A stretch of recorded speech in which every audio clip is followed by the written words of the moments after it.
Più investiamo nel presente, prima raggiungiamo il futuro. Questa è l'idea che ci spinge ogni giorno a muovere il nostro paese verso la ripresa, a dare a tutti nuovi percorsi da seguire, a usare l'innovazione per essere più liberi di crescere, a esportare la nostra eccellenza italiana nel mondo, ad anticipare i cambiamenti per costruire un domani più sostenibile con tutti voi. Perché il futuro è la nostra destinazione, solo se è un viaggio che facciamo insieme.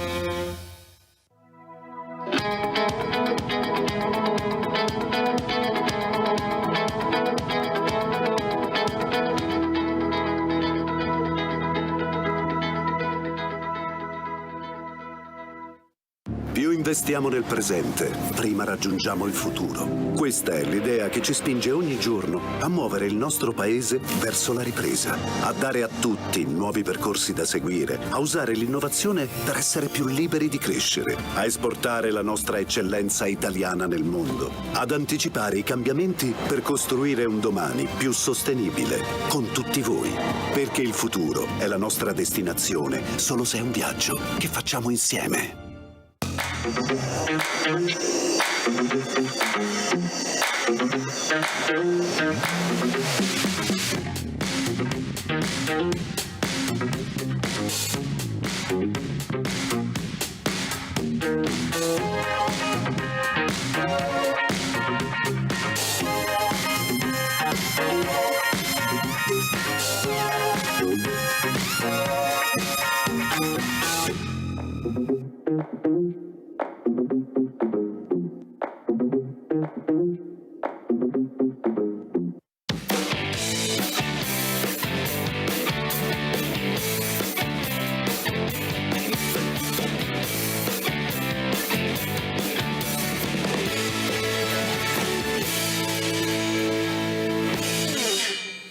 Buonasera dal meeting. Good afternoon from Meeting Rimini 2021 from Enrico Castelli and Massimo Bernardini. Good evening to all of you. Well, this is the third session of the work to come. Today we want to learn to learn. Well, the topic is to talk about training and educational courses that support employment. Well, in the past, of course, we had school and then we had a job right after school. Today, well, you know, if you want to find a job, you need to be trained all the time. You need to be at school all the time, the place where you learn to learn. De Martini, the philosopher, said, in order to define work today, we can't talk about job, but actually we have to talk about a continuous process. Well, you know, things are improving a little bit in our country. Employment is improving, but we are still beyond the European average employment rate, well, less than 10%. And, you know, unemployment rate. Despite that, industrialists are complaining. They can't find the right people to employ. You see, a lot of topics to talk about. And today we're going to have many distinguished guests. Patrizio Bianchi, Minister of Education. Thank you for being here. And then Remo, Morzenti, Pellegrini, the Rector of the University of Bergamo. Welcome. And then Professor Vittadini, President of Fondazione per la Subsidiarity, and then Dario Odifreddi, president of Association Piazza dei Mestieri of Turin. Starting from the minister, you know the world of education very well, not because you are Minister of Education, but you were councillor in Emilia-Romagna. You worked a lot in the field of technical secondary schools, and, you know, among the reforms for the National Plan for Recovery and Resilience suggested by Europe, we also have the reform of technical schools and technical institutes post-diploma. Well, you know, these two reforms will have to be completed by 2022, right? You know, and also orientation, you know, it's a sort of coaching starting from the middle school, coaching in order to take students to the secondary school. And, well, it has to be orientation starting from middle school, and it has to continue all along people's lives. And also, we have to rediscover technical schools and vocational training. This is fundamental, not just for the country and, well, for our young people, first of all. And the deadline is at the end of 2022, right? Yes, thousands of people are working on it. We're working in order to, well, you know, support this idea that vocational training, technical schools are the ones that made this country recover when this country was poor. Thanks to those schools, we managed to be wealthier. And then Europe will give us 4 years in order to complete the cycle, this cycle. And we're working on it.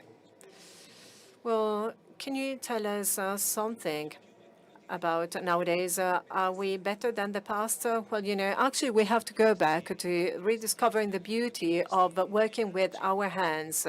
So, well, labor, or the idea of working with the others, the idea that it's not enough to be specialized, but you need to collaborate with the others. You need to join forces with the others. So those skills, as Giorgio says, learning together in order to work together.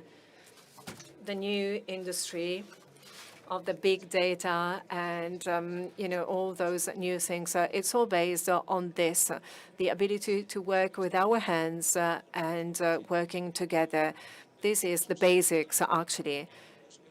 Rediscovering our way, knowing that it doesn't finish with the end of the school, but you need to be trained during all your life. Well, we have traveled a little bit to Milan and Rome. Let's see our what we discovered.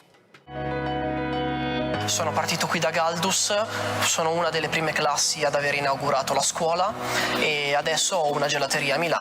Well, I started at school and then I opened up a nice cream parlor in Milan. I'm working for this big company and I'm an operator for big machines. And then I also took part in the ITS Maker course. So I started my vocational training. It lasted 2 years. And during those courses, for vocational training course, I could get more information about all the things that I was used to doing already in my daily job, but I didn't have a lot of theoretical knowledge. So it is actually very stimulating for me. I discovered a new world, which was already in my hands, but I didn't know that it existed, actually. Faces, stories from all around Italy. These are the students of secondary technical schools. There are many of these institutes in our country with the objective to provide highly qualified training in order to immediately find a job once you finish school. Well, learning to learn. This is exactly what we do in our school through workshops or internships. Our students become protagonists and they get very passionate about what they do. The main characteristic of this kind of secondary schools is really this link between the schools and companies. Well, 40% of our training is actually related to internships. We went to Bologna. We met up with businessmen that collaborate with these technical schools. Having these students collaborating with us really makes us understand how the market is changing. It is a very useful exchange, and we will never end it. Well, at the moment, we have some interns. We have 3 at the moment. There's a girl that after her internship, she stayed with us. She remained with us. Together with them, we developed some projects that started during our classes. These projects were so good that then we decided to implement them inside our plant. So was the internship important for your training? Absolutely, yes, of course. I learned so much, and I also had the chance to have some experience in the field. I understood what it means to work.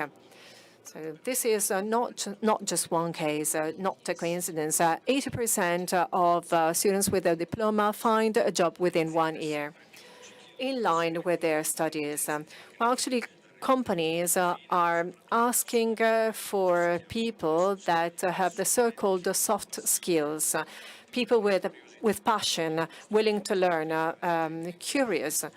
And what we provide them with is we give them the right techniques and the right skills.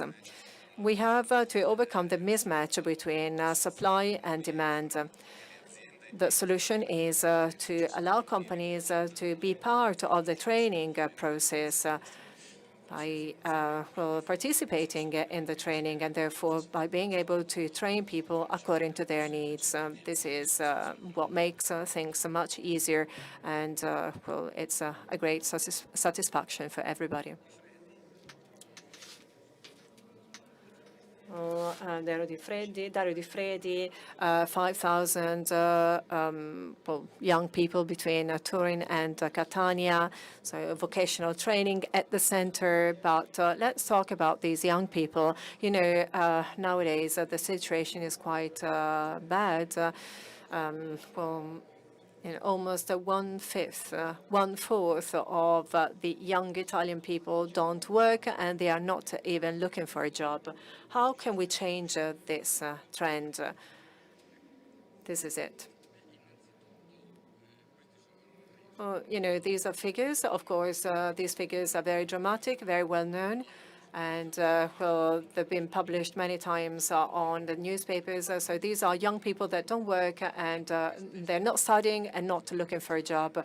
But beyond these statistics, we have to remember that these are people, these are human beings. They don't study, they don't work, they have a story. Their past is characterized by social problems. Maybe they had problems during their school years, and they have one main problem, and they need to be protagonists again. So they have to be brave enough to say I. And this is why we need to find places, to have places in this country that welcomes them. We need to have an educating community. And there's actually a slogan by a company that says, well, they have to say, because I'm worth it. And when they say that, they find passion again, they go back to studying, they learn a job, and, jobs are fundamental. Traditional jobs, they have to be rethought if you think about logistics, and also new jobs. This is why our institutions are very important, especially those that deal with the ecological transition and digital transition. And again, let's remember, we need to find an alliance between the school world and companies. So the old idea that you need to go to school for many years and then you start working immediately right after school, this is not the reality anymore. Nowadays things are so fast, and this is why you can't find a job right after school. This is why we have opened restaurants, pubs. We have opened little shops for those students that while they are studying, really they can also work, have a work experience at the same time.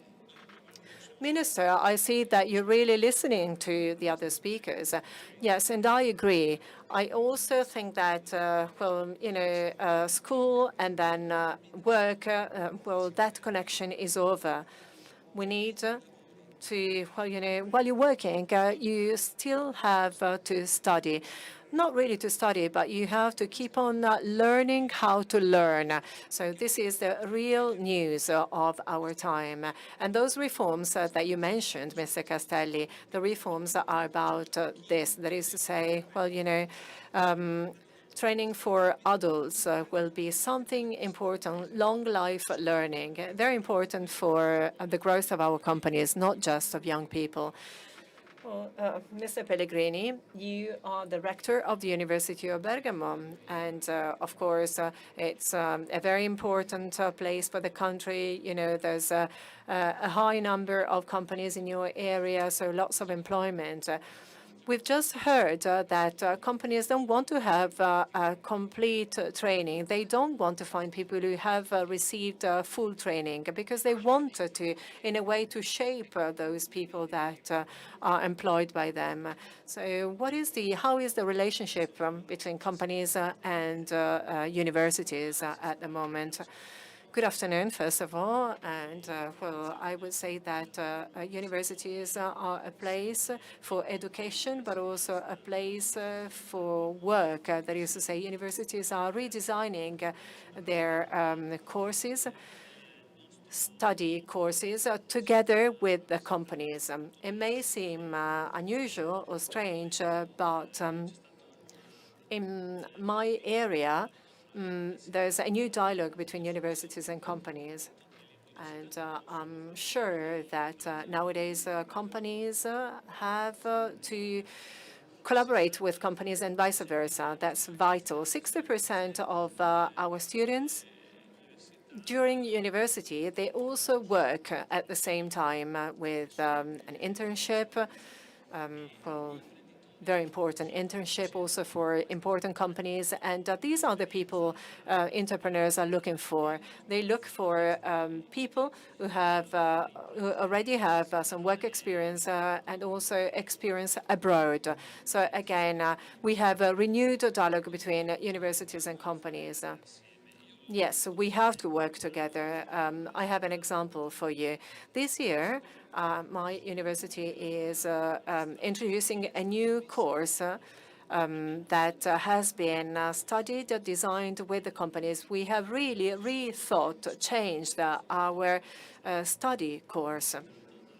And as the minister knows, there are some schools and also some universities that are really changing, obviously, their study, the course of studies, due to this change. And this is what will happen in the future again. So schools, universities, and companies working together for employment. Well, we are talking about schools, and I'm going to use an acronym, soft skills. Companies are requiring these characteristics before employing a young person. They need to know how that person is like. Let's now understand what soft skills are.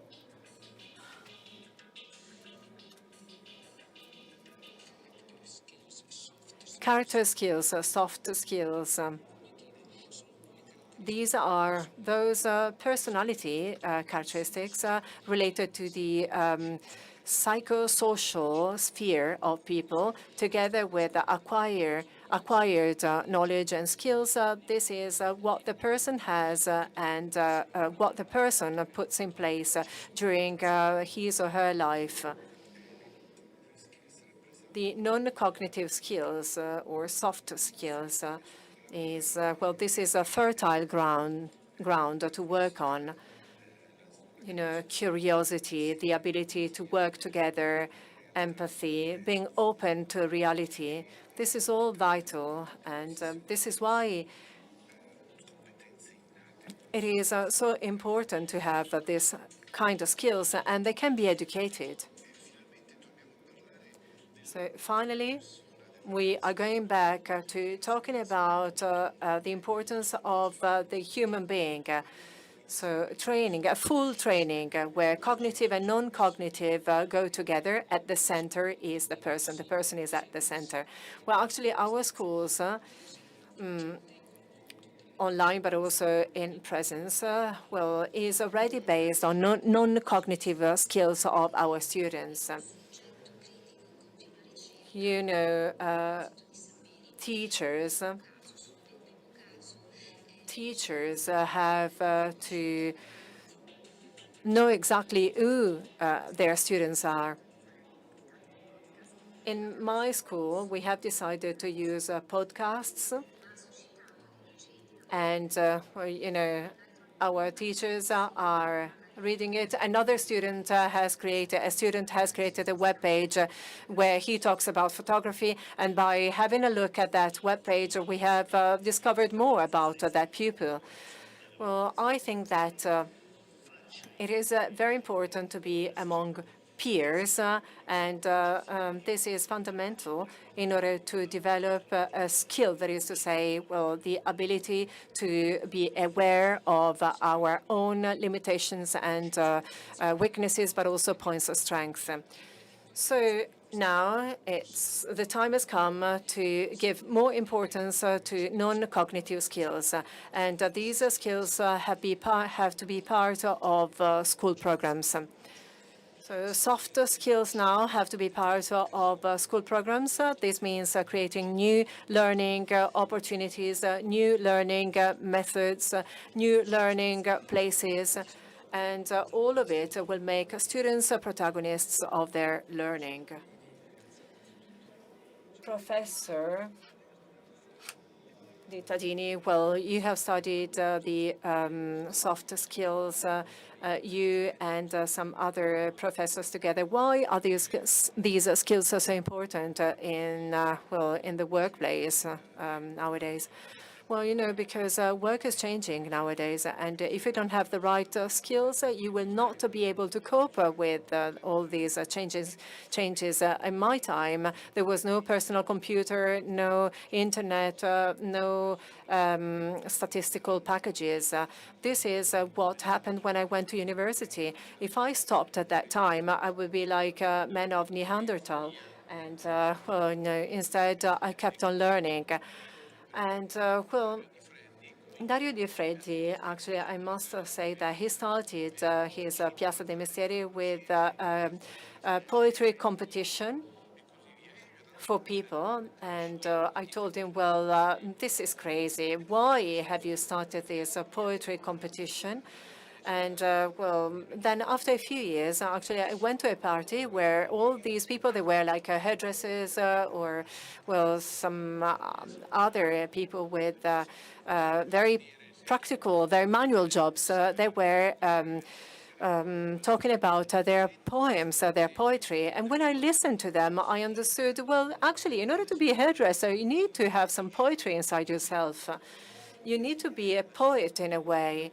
And so, again, this is all about opening up to new experiences, having some very stable relationships, and we need all of it nowadays. Well, you know, we need to find some empathy. We need to be able to create some human connections. And also, if you don't manage to create contact with young people with well, this kind of empathy, well, obviously, you will have a young person who doesn't want to study and doesn't want to learn, to work, obviously. We will continue having dropouts. So, Minister, what shall we do then? Well, actually, we're working on a very important reform, that is to say, we need to train our teachers. So lifelong training or lifelong learning for our teachers. This is tough, not easy. Well, because, well, you know, we're quite used to doing hard things, tough things. We're not scared. We will do it.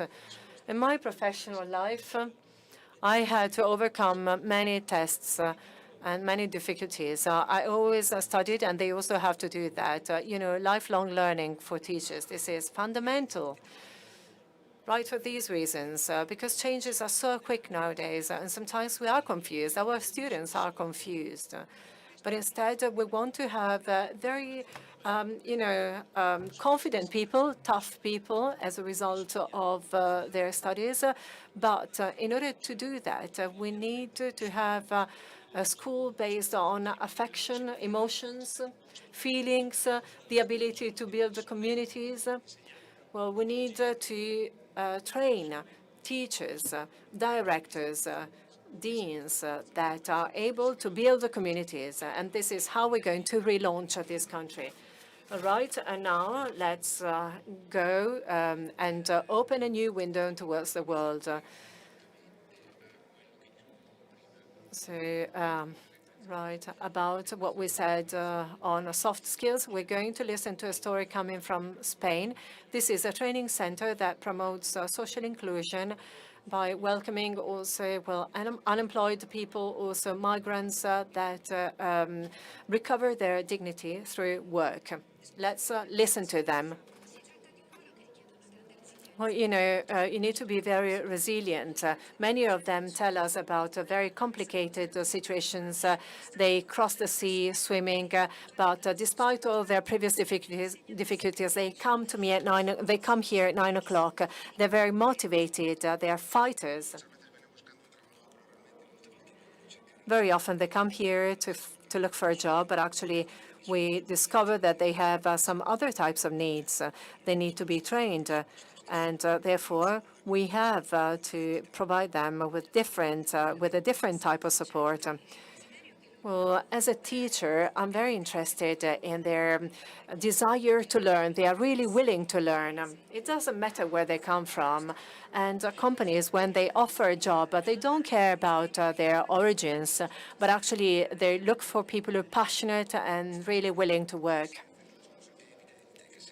Well, obviously, if you do things because they come from your heart, well, then these young people will listen to you. They know about the difference between, well, doing things but just because you have to do them or doing things because you really care about them. The values that you learn here are values that you learn as a human being, and also you learn how to help another person.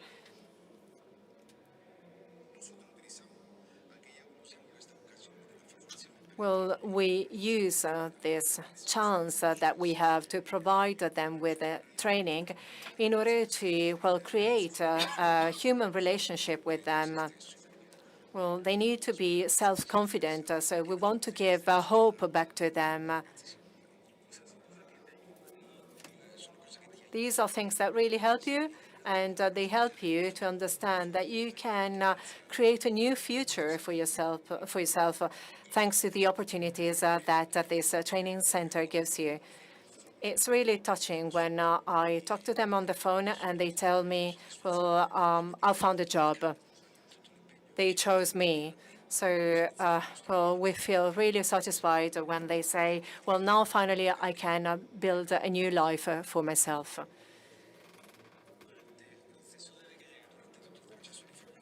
During training, from the first moment they arrive till the last moment, we see that they change a lot.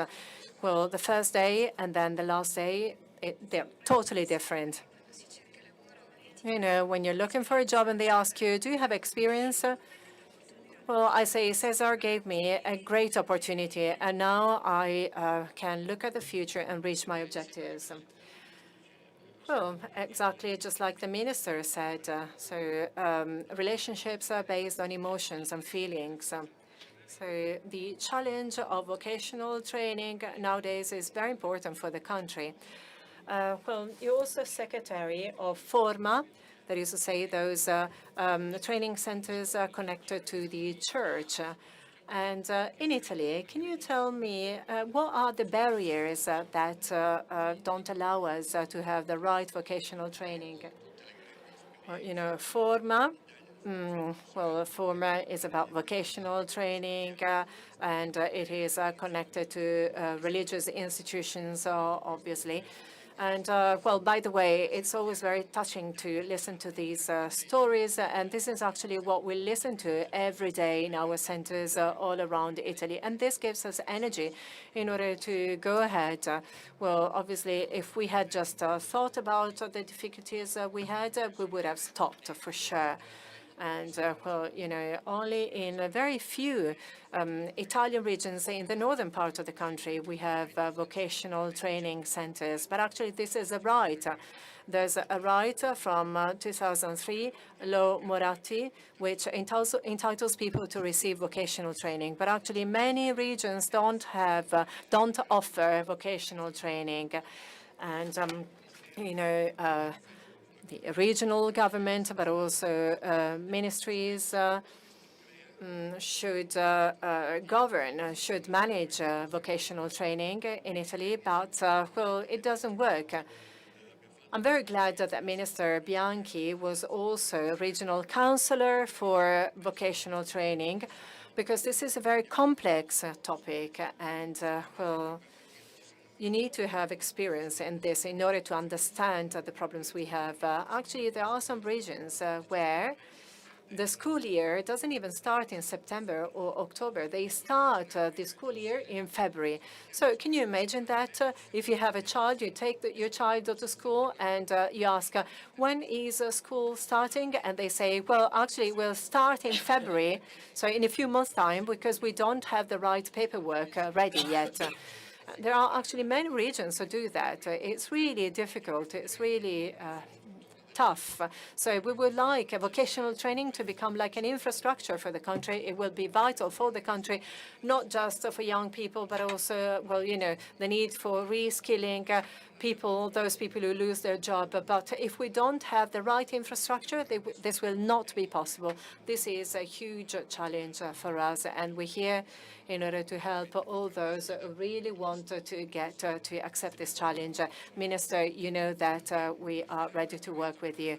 And, well, you know, we have to guarantee a change for everybody. In an interview on Subsidiarity.net, the minister said differences at the social and regional level are unbearable in Italy. So this is a further emergency we have, the gap between the north and the south of the country.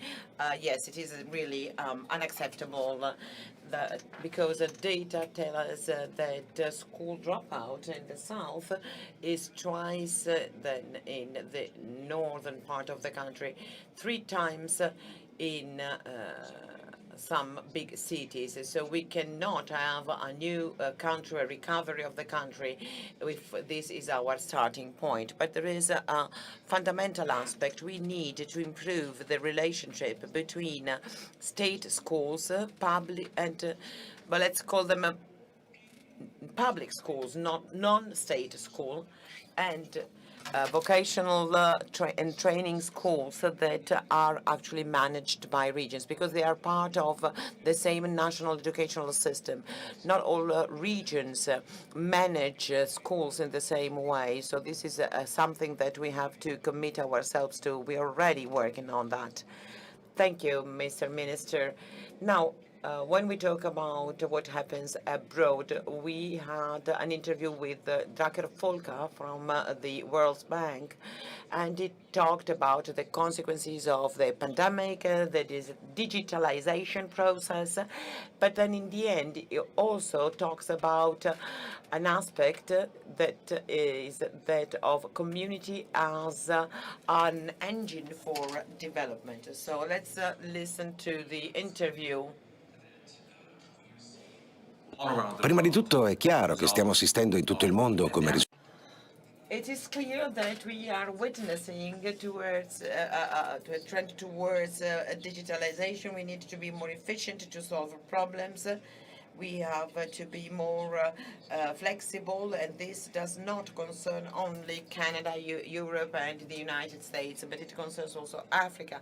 And here in the World Bank, we have been a lot of research, and we found that in the production of modern services, we see that there is a need for a qualified and a diversified labor force. So the question is, what can these developing countries do to really take advantage of the potential of the digital transformation? Well, there are no labor contracts, work contracts. 90% of the labor force in Africa work in unofficial, informal economies. So the efforts have already been made to move from unofficial to official work. New technologies can actually be adapted and used in a better way. We already have some examples. We have some mobile payments like M-Pesa that led to a reduction in the number of banking posts in Kenya. 7,000 jobs were lost, but many more were created. And we also enable over 185,000 women to start and work on the business market. So this is the kind of change we have. My predecessor and the previous governor of the Bank of India has managed to identify another important element, that is to say the community, that is to say people who are isolated, living far one from the other, cannot be productive, and this for many different reasons. Today, with digitalization, we might think that, well, it's easier for people to create a community, a network, but it's not the way it works, because there are problems among the youth, among young people, and this has emerged with the pandemic. There are no interactions, there is no sharing of your own life with others, and this has an influence on the economic growth.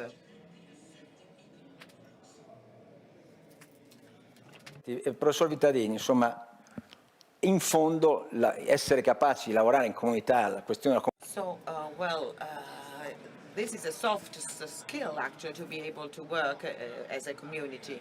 So there is no hesitation by the World Bank. So in introducing this element, I don't think this is a big innovation, but there is an aspect that really deserves attention.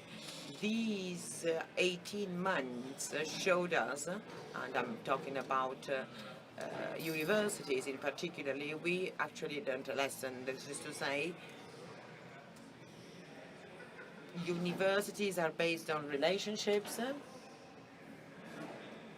between professors and students and among students. So this is really important. So that's why these thoughts are innovative, because remote schooling is just a mean, it's not the final goal. So universities are now realizing that they are communities. So that's how we are seeing the innovation in the message of the World Bank. For example, yesterday, Father Lofredo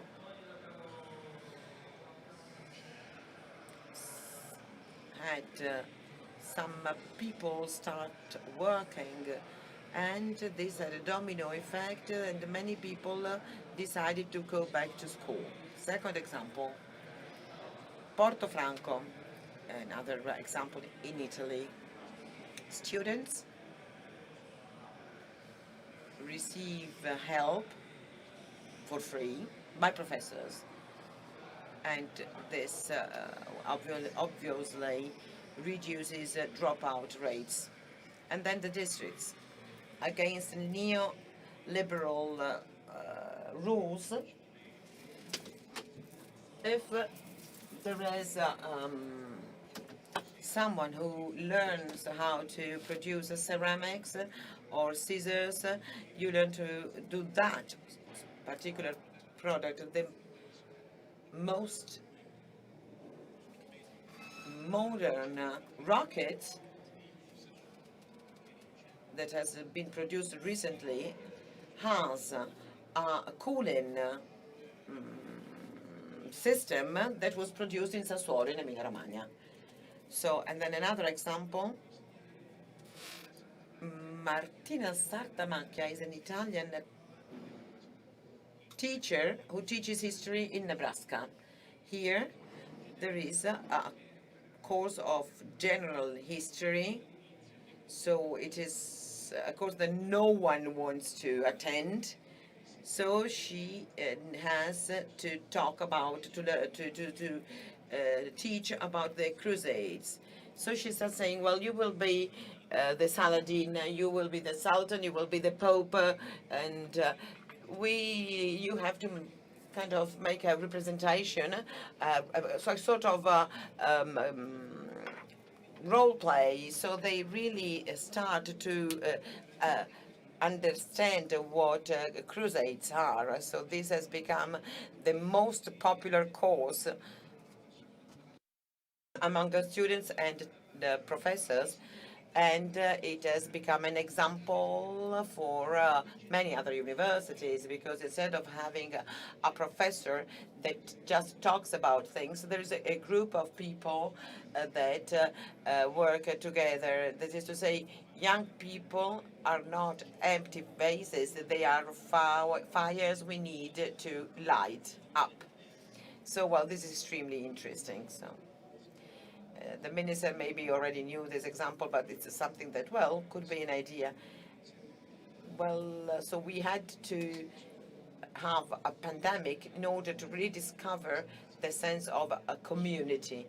For years, we lived in an individualistic world. We were all enemies, and now we are rediscovering the fundamental values of our collective life. And this is innovation, because we were doing exactly the opposite. School can be the basis of this new community, this new country, and we can do this. Let's add another element, because there is another kind of training, that is to say, training for those who are already working. In Italy, we started to talk about this about 50 years ago. In 1973, there was this training, paid training program in the metal industry. Let's have a look at the graphics in terms of long life learning. Well, we do not rank among the highest, but the general average in Europe is very low. Yes, there is a Sweden with 28.6, but anyway, the problem is not just the problem of Italy, it is a problem throughout Europe. So let's see what entrepreneurs and trade unions believe we can, so to speak, improve this situation by starting from digitalization.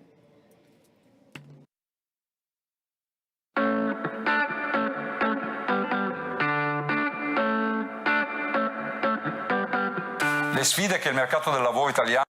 The challenge for the Italian labor market after the pandemic is, first of all, to have unemployed people going back to work, and that pandemic is accelerating the digital transition and the environmental transition, which will lead to the change of many jobs in their nature, in their characteristics. So now we need again to have these training programs we used to have in the 70s. In the 70s, about 1 million Italians graduated from middle school but while working. So now we have to do something similar.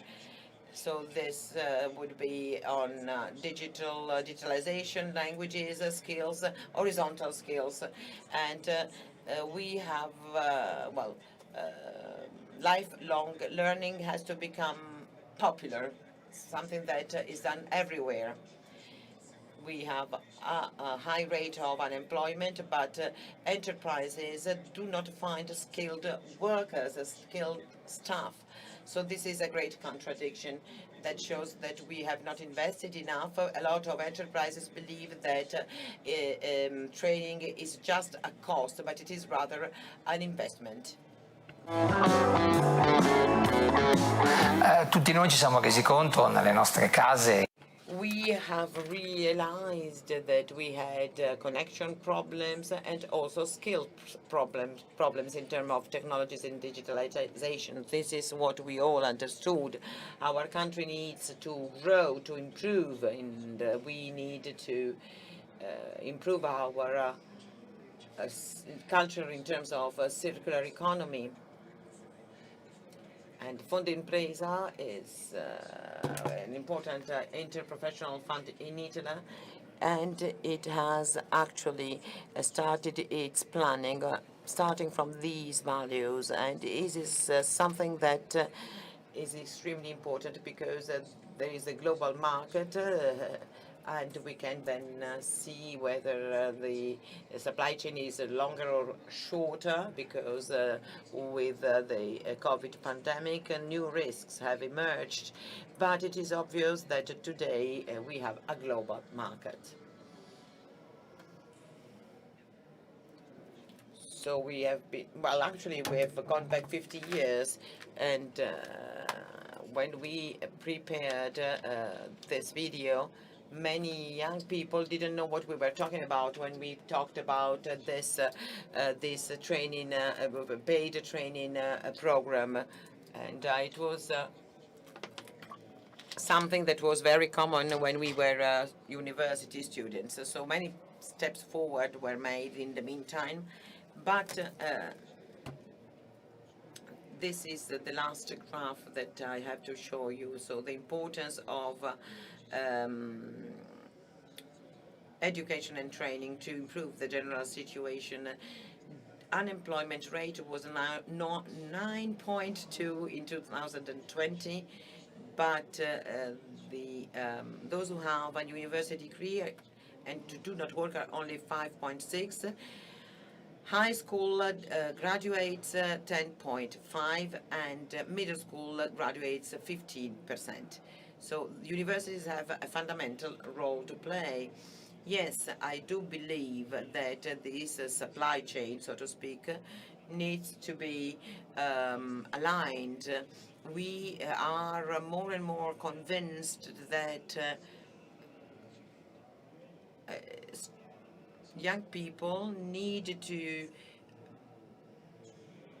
start already during the second or third year in high school. They should already start to be oriented towards the kind of university they want to choose. So new courses should also be created in cooperation with enterprises, and while the minister knows very well this aspect, we shared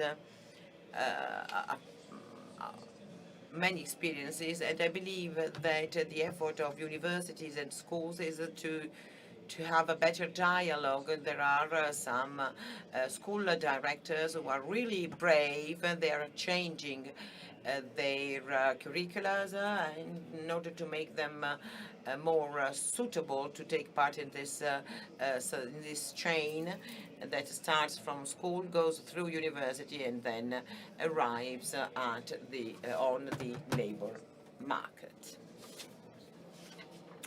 So, well, not only the university. These data show one thing. First of all, that we need to have an improvement in our data in all segments, in all supply chains. There were so many arguments in terms of education and training, but we need to have an improvement that is general. We do not have to simplify things that are actually complex, because these new programs of training should be just one of the tools that we might use.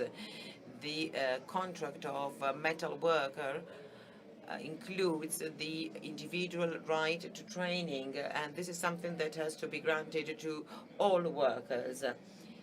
But I have to repeat that we need to have a training infrastructures that are functional throughout the country. Yes, enterprises can do a part of this job, but our SMEs are not so numerous as they are, for instance, in Germany. So we cannot simply apply the German model because well, there's a great difference in organizing training activities. So we need to use so many different tools, including the training of young people. Professor Vittadini, you're also professor at the University Bicocca in Milan. So as a professor, what the European funds could be decisive in starting this positive process. And well, they can be decisive if we can use them well. In Poland, they built their highways with the European funds Italy wasn't able to use, because we always spend just about 10% of the funds we granted. So we have to work together, we have to create a system, whereas we continue to work individually. European funds call for this kind of change, call for a community, also from the organizational point of view. So we need soft skills in the organizations that can create common paths. So let me say something on the American world, which is extremely productive.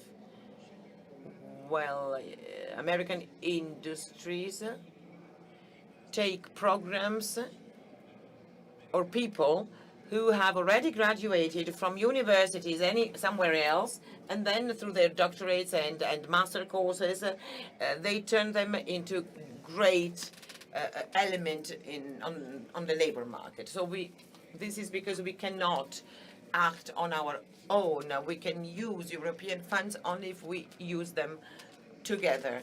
So this would be also a radical change in the use of these funds. How can the ministry intervene on this?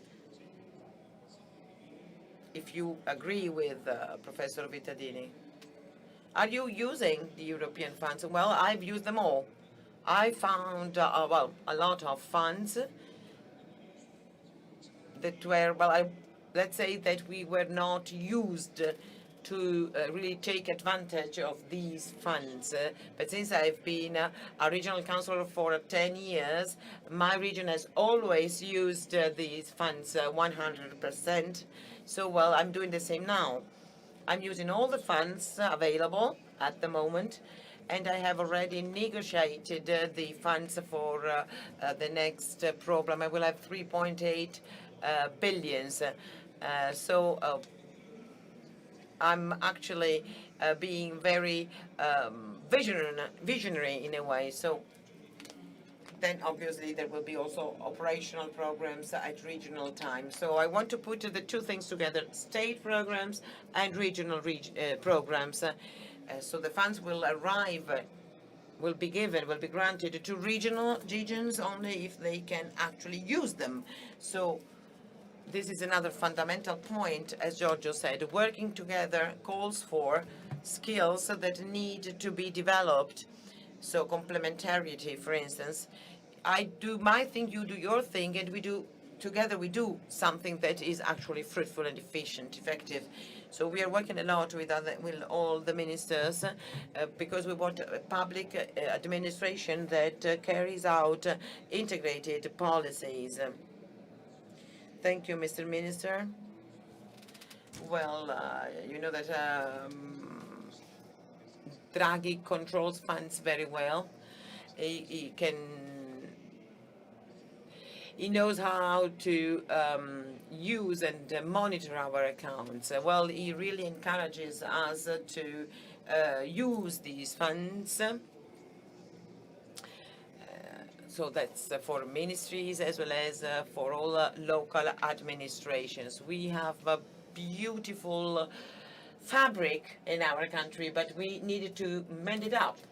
And this is exactly what we are doing at the moment, and that's why we need European funds.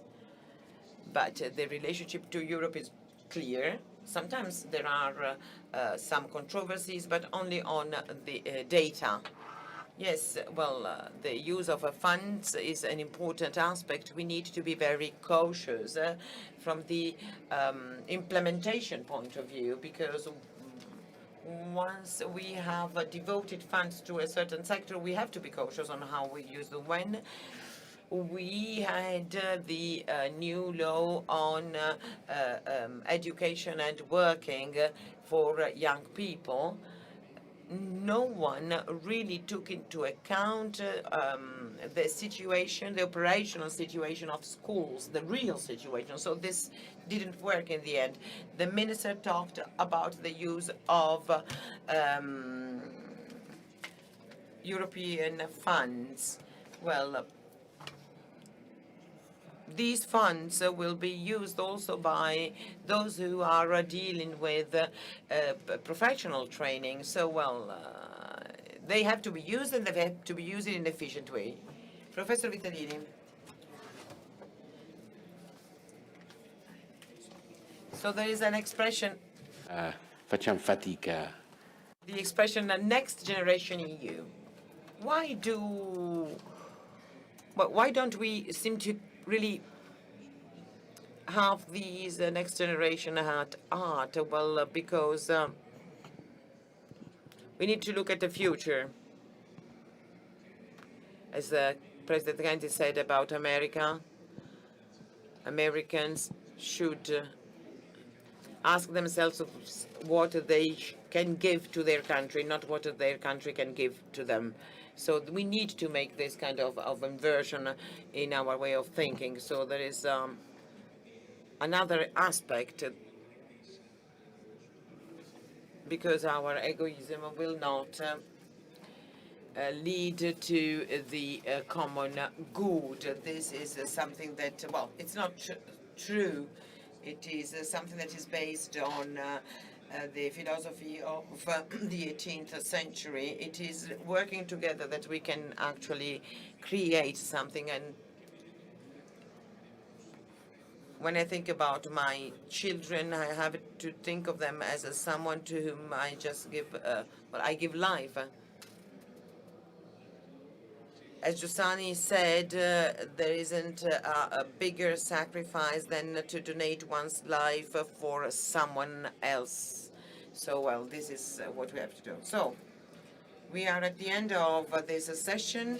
Thanks to Patrizio Bianchi, Minister for Education, to the Rector of the University of Bergamo, Professor Vittadini, President of the Foundation for Subsidiarity, and to the President of the Foundation, Piazza Mestieri in Turin.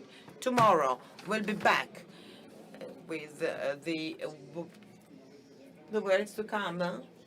And again, you can find us on the website of the meeting 2021, where you will find all our services, interviews and videos and everything. So, well, we had to cut some parts of our interviews, and so we are used to respect our allotted time. But you'll find everything on the website anyway, so on the website of the foundation.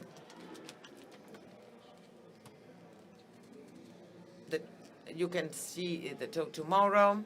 You can watch it again tomorrow on the website. Tomorrow we'll have Sabina Nuti, Tomero Tomasi, Roberto Cincolani, Luciano Violante, and I would also like to remind you that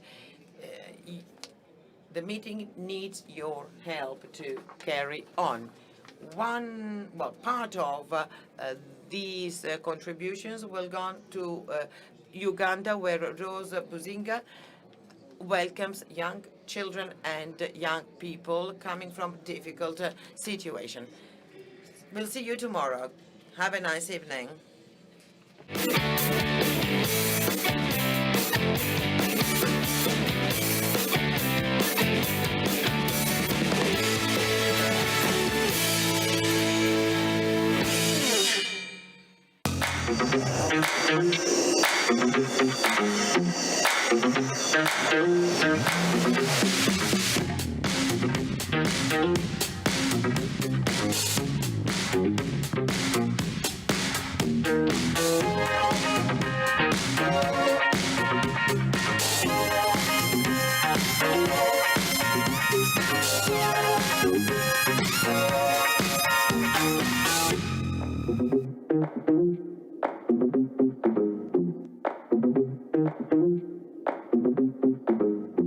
Più investiamo nel presente, prima raggiungiamo il futuro. Questa è l'idea che ci spinge ogni giorno a muovere il nostro paese verso la ripresa, a dare a tutti nuovi percorsi da seguire, a usare l'innovazione per essere più liberi di crescere, a esportare la nostra eccellenza italiana nel mondo, ad anticipare i cambiamenti per costruire un domani più sostenibile con tutti voi.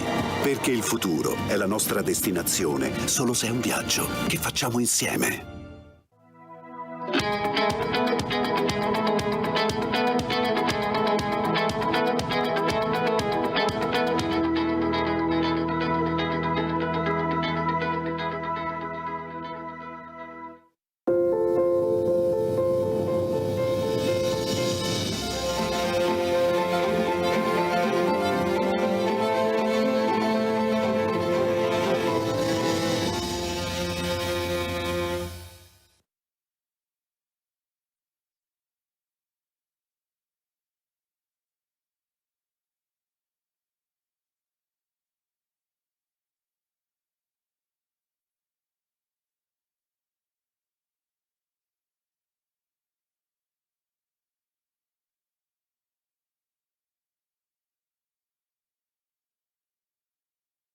Più investiamo nel presente, prima raggiungiamo il futuro. Questa è l'idea che ci spinge ogni giorno a muovere il nostro paese verso la ripresa, a dare a tutti nuovi percorsi da seguire, a usare l'innovazione per essere più liberi di crescere, a esportare la nostra eccellenza italiana nel mondo, ad anticipare i cambiamenti per costruire un domani più sostenibile con tutti voi.